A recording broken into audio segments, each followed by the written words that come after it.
Okay, I'm all set, Joe. Uh, this is David Wiggins from George Mason University. I was elected to the North National Academy of Kinesiology in 2007 with the number 483. And I'm talking today, this is April 29th, 2016. I'm talking to Margaret Safrit, who was elected to the National Academy of Kinesiology in 1978 with the number 254. Dr. Safrit took her bachelor's degree from the University of North Carolina, Greensboro, her master's degree from the University of Wisconsin at Madison, and her PhD also from the University of Wisconsin-Madison with a specialization in measurement and evaluation. Joe, let's start out by, if you would, just talking a bit about the highlights of your educational and professional career. Very good. I graduated, as you indicated, with a major in physical education for my bachelor's degree. And from there, I went to the University of Texas and taught for 3 years. At that time, I learned I did not really enjoy teaching physical education. I wasn't really very good at it, I felt. So I was searching for other options in my career, and there were several people at the university who had been to the University of Wisconsin in Madison and had gotten degrees there and who thought this was a good possibility for me. So I applied for several institutions, actually, but I was accepted at Wisconsin and got a teaching assistant there and ended up staying there and finishing my master's, getting a PhD. And at that point, of course, as all of the listeners would know, you are not able to stay, or you're rarely able to stay at the institution where you get your PhD. You're expected to go establish yourself, and maybe you will go back if you wish and are able. And so I went to the University of Wisconsin-Milwaukee and taught for 5 years there. At that point, my advisor at the University of Wisconsin-Madison retired, and I went back and took that position. I stayed at Wisconsin-Madison until the late 80s, where I retired at that point. However, I was reading the Chronicle of Higher Education and found a position at American University in the Department of Health and Fitness, which is a very different program from Wisconsin's, but very interesting to me. And so I applied for that job as chair of the department and got that position and taught there for 8 years. At that point, I retired and came back to North Carolina. Now, I guess the highlight of my career at Wisconsin was getting an honorary, not an honorary, but a distinguished professorship. It was an endowed professorship by, it was called the Henry Bascom Professorship. And I held that from the mid-'80s until I left Wisconsin. So that was quite an honor. And especially in those days, it was rather unusual to receive an endowed professorship. I'm curious as to what type of responsibilities that you had at the University of Wisconsin-Madison. Did you a heavy teaching load, primarily responsible for research and scholarship? Any administrative duties? All of those at different points. At Wisconsin, at that time, department chairs rotated every 3 years. From the executive committee, a new person would rotate into the chair, serve for 3 years as chair, then move out and another executive committee member would do the same. Now, they could stay longer if there was some good reason for that, but the logic behind rotating was that then every member of the executive committee had intricate knowledge of what went on in the department, and it made it easier to make decisions at that level. My position was, I started out as a faculty member involved in teaching and research. At that time, there was a women's department of physical education and dance and a men's department of physical education I don't think in dance. I think just physical education. And that after I had been there for a few years, those departments merged. So I then moved down to the building where the men's department people were, and that's where I got a great deal of support for my scholarly work. But let me go back and say that when I was in the women's department, there was a woman, a professor named Ruth Glasso, Glassow, who was just a wonderful leader in the field. She did not publish extensively, but she was an excellent role model. And her comments to me when she would see me, well after she retired, we would have lunch. She would say, now tell me what kind of research you're doing now, what your scholarship is. So she continually encouraged and supported me. And the other person, well, of course, my advisor, Marie Liba, L-I-B-A, was very supportive. But Larry Rarick, R-A-R-I-C-K, was in the women's department. That, interestingly enough, he was hired by the women's department. He had a large research grant, and he hired me to work under him for the last couple of years I was there as a PhD student. And that was really helpful to me as a student because I learned, that was the days of the computer, the huge computers filling up a room and people, you know, punching cards and all of that. Right. And nobody knew how to interpret the output then once, even simple things like analysis of variance. So through being in that position, I learned all of those skills, which again was very helpful to me. Then I moved to the men's department, and Bill Morgan moved there at the same time.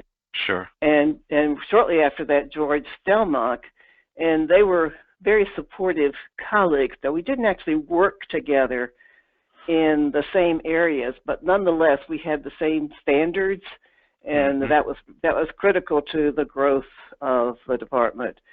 Henry Montoy, however, made a major change in my life. He became chair of the department, and at one point he came into my office and said, how would you like a measurement lab, all of your own? Wow. And I was just stunned. I said, oh, I would love one. Well, it turned out there was this weight room on the second floor of the building we were in, and the engineers had decreed that the weight room could not support, the floor could not support the weight of the weights. Right. And so they had to do something else with it. And so Monty said, well, Joe, it's yours if you want it. So I took it over, and then the building manager remodeled it for me to set it up to my specifications, and that made a great deal of difference.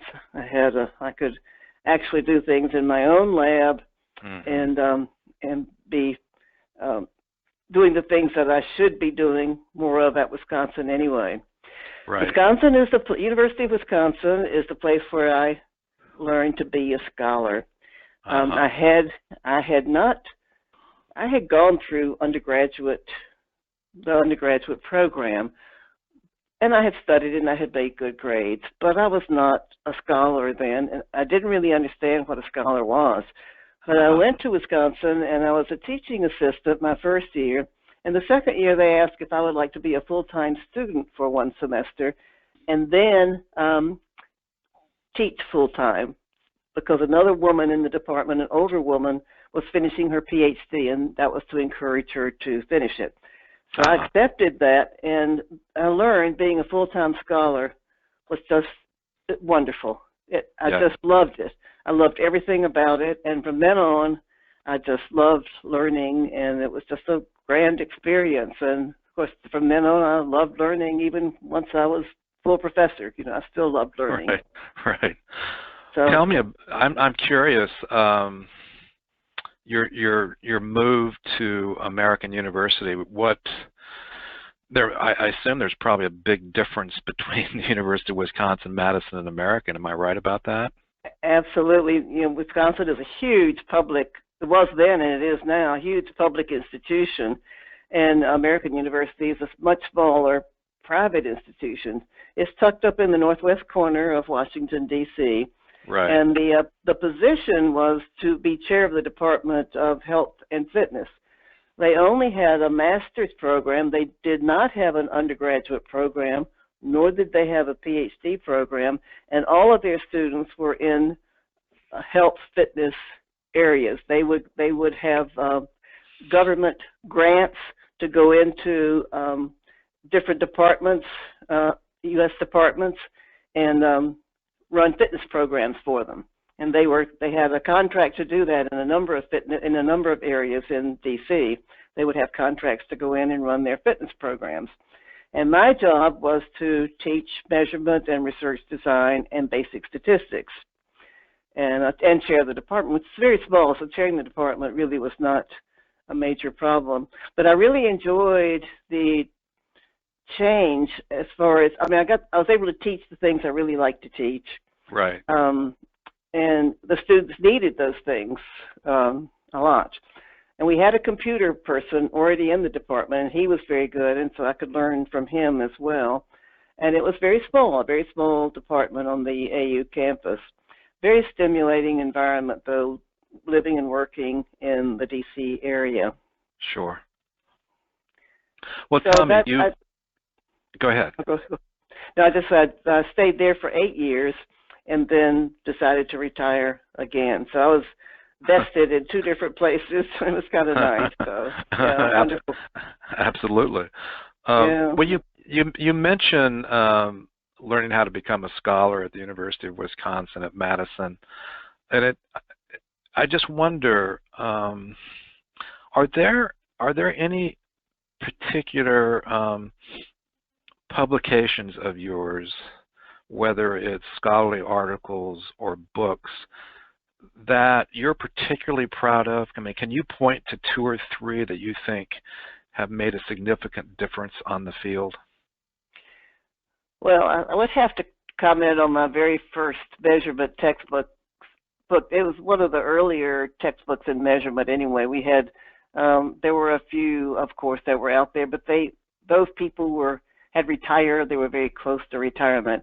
And so they really were not very knowledgeable about the latest things that had occurred in the measurement area. That was always a surprise to many people, though. People thought of measurement and statistics actually as a stable field. It just didn't change. There wasn't anything. And people would say, well, what do you have to study? What kind of advances are there? They did not understand measurement theory, and that measurement theory would underlie all of these practical measurement tests, techniques, and all of that. And so that was what we stressed a great deal, was the theory underlying measurement. So my first textbook was published by Prentice Hall, and actually the contract had been awarded to my advisor, my PhD advisor at Madison. Okay. But she retired and gave up the contract, and so they came to me. And so I wrote that book and published it while I was at Milwaukee. I did that in those 5 years. So that was really the first accomplishment that I was proud of. And I had not really established myself as much as a researcher. I thought of myself as a scholar, but not involved in research. That seemed to occur later when I went back to Madison. And that environment, you sort of live or die. You either become a real scholar in every sense of the word, or you just don't make it there. But I love doing it, so it was never, ever a problem. And then I got established, and with Monty giving me the lab, I got established more as a researcher in things like generalizability theory and applying and meta-analysis for validity kinds of concepts, and those kinds of things were intriguing to me. And of course, I went on to publish a couple of more books, 2 textbooks in the area, and edited a book or 2.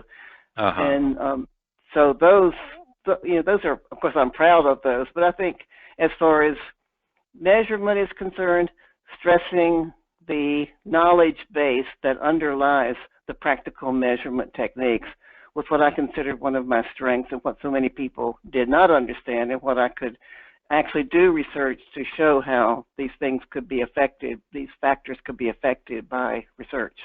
Right.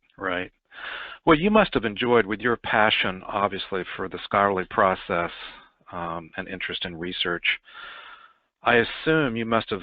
I assume you must have thoroughly enjoyed being the editor for the Research Quarterly for Exercise and Sport. Am I right? Well, yes, that was in the very early days, actually, of when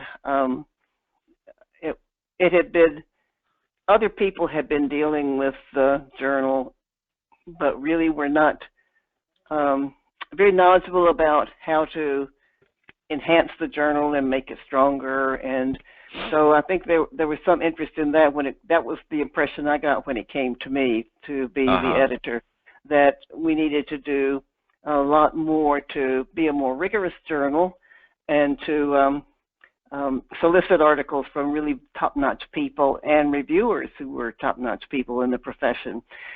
Wisconsin gave, at that time, I guess it was AFERD, yes, gave me a stipend for a person to help me, a graduate student to help me, one of my doctoral students was my assistant during those years.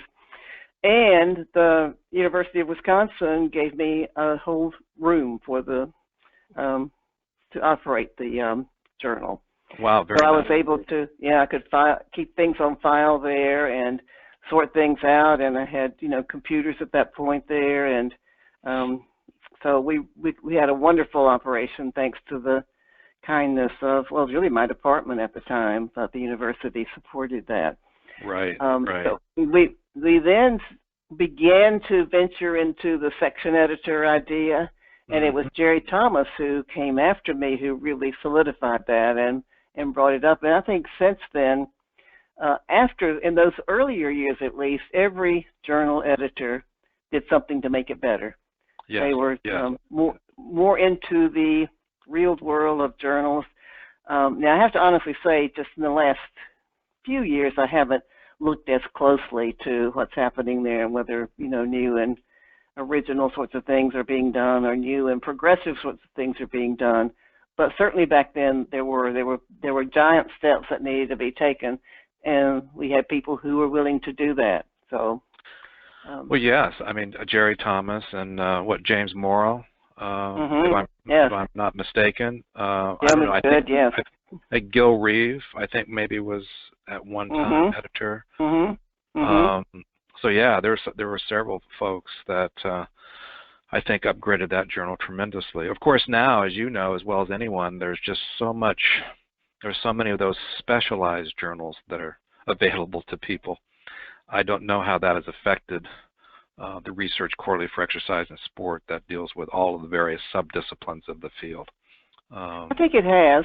I think it has affected certainly the measurement area, because at one point, and Ted Baumgartner was instrumental in getting this journal going. Right. It was a measurement journal in exercise science, and I'm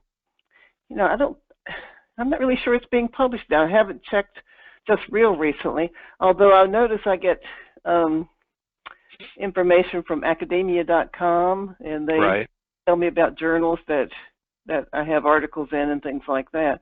But I haven't checked on that journal recently. But it's a spin-off journals from the major areas of kinesiology, I think, that might have had some impact. One of my graduates, former PhD students, Wemo Chu, I think he is now editor of the nice. Research Quarterly. Of course, that raises another question. Did you have one question leads to another. Did you have a fairly large number of PhD students at Wisconsin? I think for the measurement area, I did. I probably at that time had the most of anyone in the country. When I started the program, of course, I only had one or two, but I can remember seminars where all the students were anywhere. I might have 7 or 8. That was probably the max I had at any one point. But that for the measurement area, that was a sizable number. Oh, absolutely, absolutely. And I had several Chinese. When I was at Wisconsin, the first wave of Chinese students after the Cultural Revolution who came came to Wisconsin in the PhD programs all across campus were excellent English speakers. They had excellent skills in speaking the language. And one of them, Lily G., who's now a dean at University of Michigan, I believe, in the school there, was in that program, and he invited me to go over and lecture in China in 1985. Now that was just after Nixon had opened China to the Western world, and so I went over and lectured, and my interpreter was a young man named Weimo Chu. Okay. And so he was very interested in coming over to America to join Lily in our program. And Lily wasn't my student, but I've always been very close to him. And so Weimo was very interested in coming over, and he was very interested in studying measurement. So I brought him over as a PA, his language, until he could improve his language skills. He had to serve as a PA to me. And he's now a full professor at the University of Illinois in Champaign-Urbana. So, and I have, and it's very interesting too that now a number of my PhD students themselves have retired. So Weimo's one of the younger ones. He's still working. But, so they've done very well. Time does not stand still for anybody, I guess. No, no. Another question, and you may have answered this to some extent. Any special memories of those individuals who were conducted along with you into NAK in 1978? Well, just that some of my good friends, really, really good professional friends, were involved. I think Al Stoll was one of them. Yes. And George Stelmach. Yes. If it wasn't that year, it was just very, very close. So we thought that, we were all Wisconsin. Al was in the public health, I think. But he was also a trained kinesiologist, exercise physiologist, Penn State, I think. And so we had, we were all good friends. So that made it kind of special. And it was just really an honor.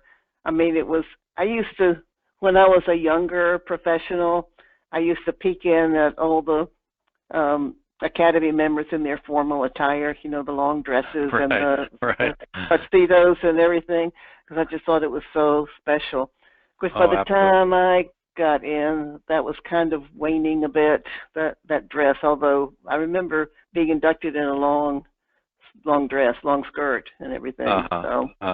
And then that gradually changed to what it is now. Right. But it was special. Yes, it was very special. And I remember giving my first speech, as all new NAK members do. You give a speech shortly after you're inducted. Right. And, of course, it was looking at the future of measurement. I thought it was really kind of interesting. After that, when people were asked to comment, Curitan stood up and said, well, that's all very interesting, but you certainly have your head in the clouds. It was futuristic, so I thought that was really, I thought it was fun, just to have him respond in any way, to have someone like TK respond in any way was great to worthwhile. Me. Yeah, absolutely. Yes, indeed. Now, this is another question that you may have already touched upon too. What early leaders in the field most affected your career? And I know you talked about, I think you mentioned, for example, Larry Rarick and Bill Morgan and Montoya and all those, and Ruth Glassow, but are any particular other maybe folks that were influential in your professional career?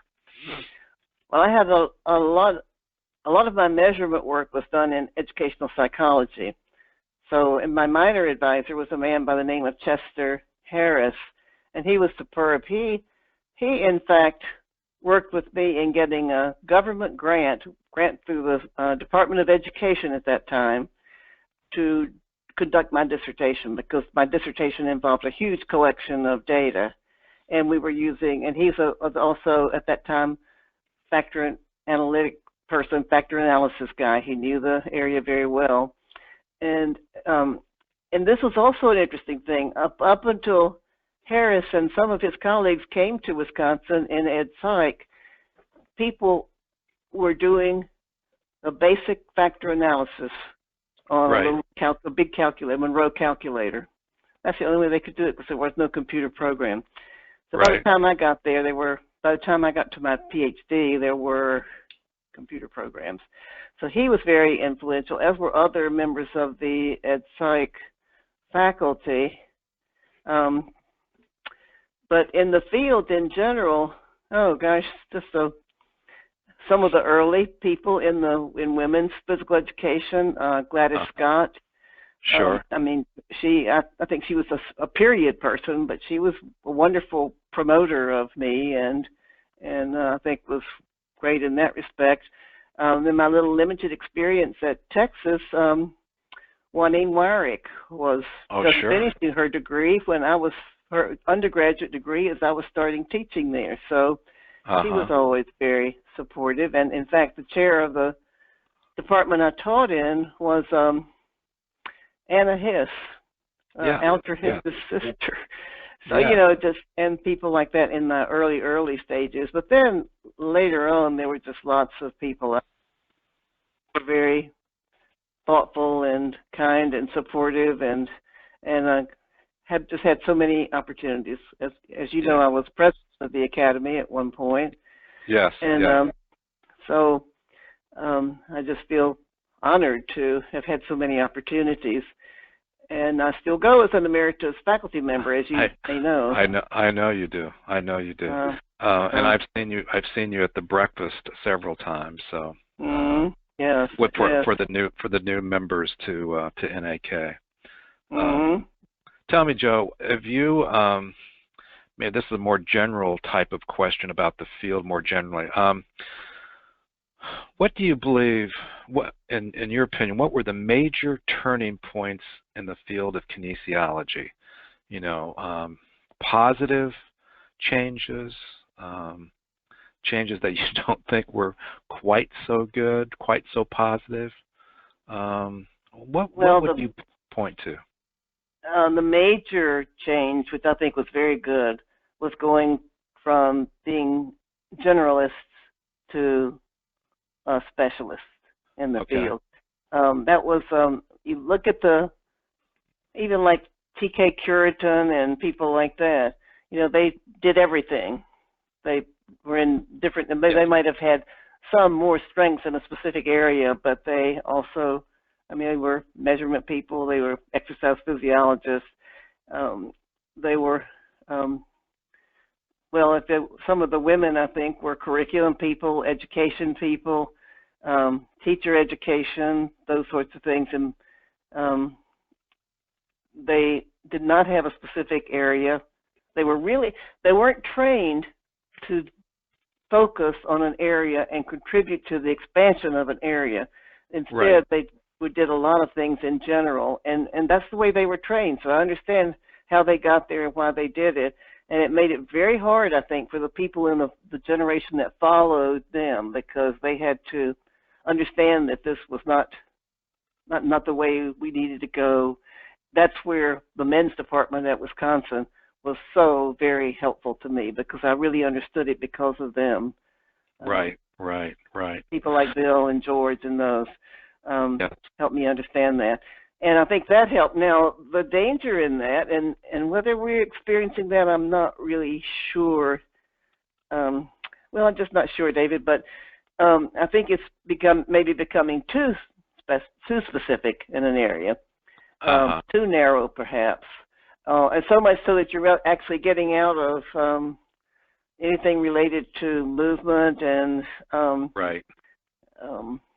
generally anything like related to physical activity, and even in the sciences becoming so narrow in scope. It's very interesting when I hear what some of these young people are doing. It's just really fascinating and useful. But I just also wonder if a little bit of general knowledge, just in the area they're in, is it helpful? I mean, I see what the people here at UNCG are doing, and one guy is working with, in kinesiology, is working with avatars, and he does puts people on treadmills and then shows an avatar, and they adapt to that and try to correct some kind of problem they have in their stance or their walking skills and all that. So, I mean, it's really interesting.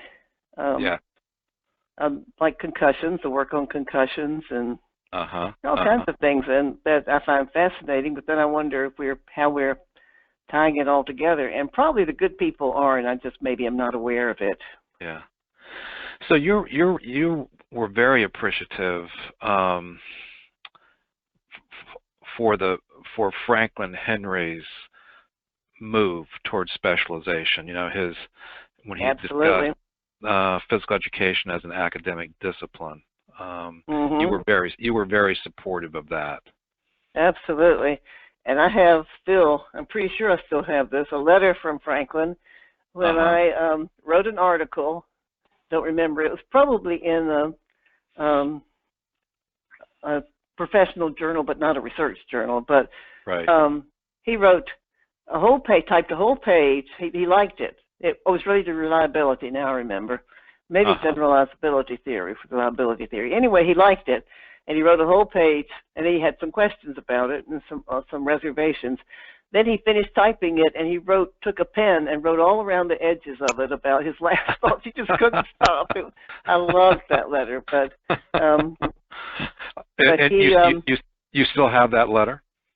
I think I do. I should. I have a folder called Professional Mementos, and I'm sure I wouldn't have thrown that away. I can't believe I would have, unless I gave it to someone who's collecting these sorts of things. But yes, definitely I supported Franklin Henry with that. The women's department at Wisconsin was more of a movement education general type of program. And they did good work. They didn't do a lot of research. They did good work, though. But it was the men's department that was doing the research and the thrust in that way. So when the two departments merged, it was really a bonus for me. And I was young enough that I could benefit from it. Right. Joe, I have one more question, then we could talk about some other things too. But what is your hope for kinesiology in the future? Any tips or recommendations as to where you'd like to see the field go? You know, maybe what you think we're doing well right now, but some things you have you're cautious about, and anything along those lines. When I go to academy meetings, I think about this because sometimes I'll leave thinking, well, were some of these papers really appropriate to the field or just too specialized and too narrow? Actually, I think they're all interesting, but I just, it may be the nature of scholarship and on a larger scale, on a national scale now, that we have so many aspects of research to explore because of all that we've learned now in the past 30, 40, 50 years, that it's going to get down to very specific information. And maybe the specific information is what we need about in various areas of specialization. But sometimes I wonder when I hear some of the speeches if they really were particularly relevant to kinesiology. Right. So I don't know if it should. I mean, I know this is being discussed, and the future is being discussed at the level of the officers now of NAK. But I don't think even they so far have come up with anything that they can recommend. Or hang their hat on, yes. Yeah. You know, how do you feel? I think I'm very much a proponent of Henry's, very much a proponent of specialization.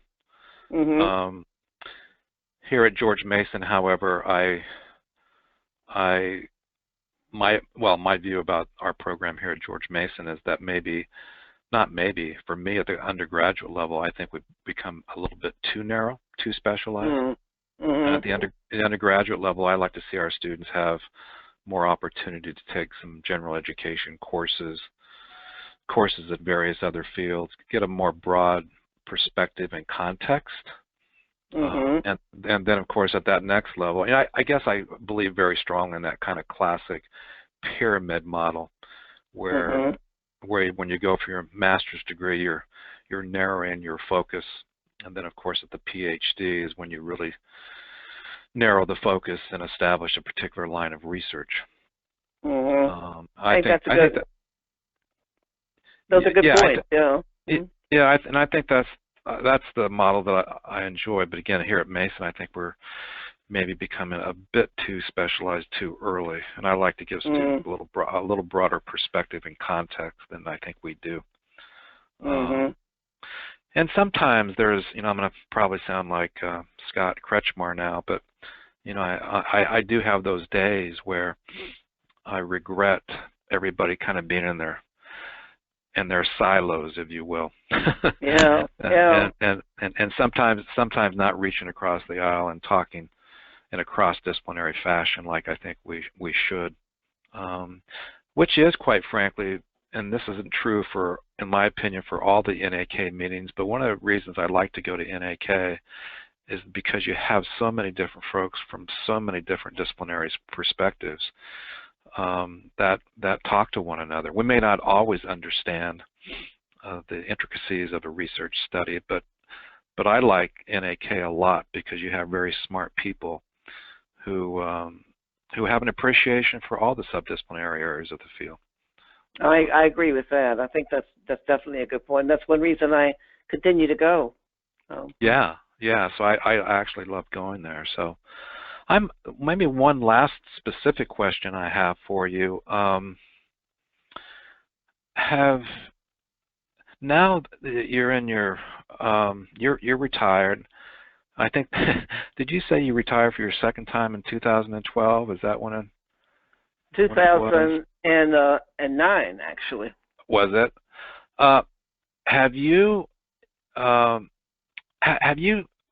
Do you feel like you've continued to follow the field pretty closely? I mean, do you read the research literature? Have you written, published? What has? I guess one of the reasons I'm asking this is because I will probably be stepping away in a 3 or 4 year period of time, and I think, gosh, what kind of person and professional will I be in my post-retirement days? Well, I haven't published in a while. Probably I'll say, not since. Oh, I have since I left AU, but not, I'll say, in the last 10 years, maybe 8 to 10 years. But I do say I consider myself active because at the AFRID convention, there's always a measurement breakfast followed by a measurement speech, and it's a separate session, so it's their big session. And I have always gone to that. Now, I did not go this year because it overlapped with AERA, and there was a colleague from Wisconsin who was going to be there, and I wanted to see him and have a chance to chat with him. Because I used to go to AERA. That's a great measurement place. Sure. The measurement. And so, but every year I go to those meetings. Plus the fact that at these, they're now SHAPE conventions. I guess this is the first year it's called SHAPE. I'm not sure. Yes. But anyway, AFRID has become SHAPE. And we always have a big Asian dinner. And there are measurement people from Korea, from China, and from the United States.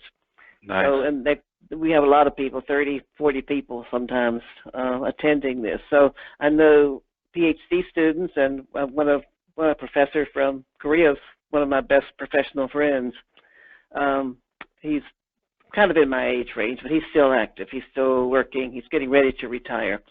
So I have those connections. Plus, as I say, occasionally I'll go to AERA if it's in a convenient spot and go to meetings there. And then, of course, I come to the academy to hear the speeches. But it's especially nice to be able to hear what's happening in my area of specialization, and that's Sure. why I still will go to SHAPE.